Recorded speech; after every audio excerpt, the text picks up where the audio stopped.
As an indie dev, making a video game alone is hard. You have to learn how to code, how to do art, how to write a story, to do game design, how to do marketing. So, why am I making a video game instead of just playing some random game on Steam? Well, that's what I want to talk about today. First, why am I making this game? Well, you see, my game is not available on PC. It's actually a mobile game, and I know most mobile games are really weird and show ads every 3 seconds, but I'm not a big company trying to get you addicted to playing my game. I'm just some random dude that wanted to play something wherever I want without having to bring a console with me. So, what kind of game I'm doing? Is it an RPG? A roguelike? A platformer maybe? No, it's a sandbox, and while sure there are lots of sandboxes out, they're on Play Store. Last time I checked there wasn't any relevant 3D sandbox, which is kind of surprising, but since there's no one doing a game to do whatever you want in 3D, I'm doing it. It's called Experimental Box, and right now it's really only a game about building things that stay in place and don't move, but later in development this game will have lots of things to spice things up. All of this was actually inspired by 3 games, Zelda Tears of the Kingdom, Dreams, and Garry's Mod.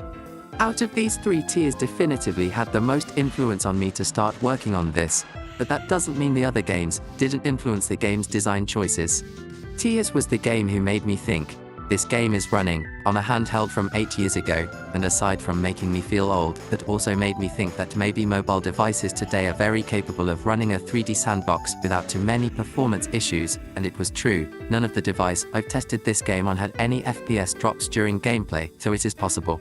Dreams, the game for the PS4 that you didn't knew it existed, inspired some elements of the UI, especially the placement of these icons up here. Aside from that, as you can see, you can also put blocks anywhere and build stuff, and from what I've played, it's a really cool game. Lastly, Garry's Mod is here, because saying only 2 games inspired me sounds weird, and because it's famous, I have played it, but I haven't learned how to do lots of stuff yet other than fly around on the default map and changing my model to Nico one-shot.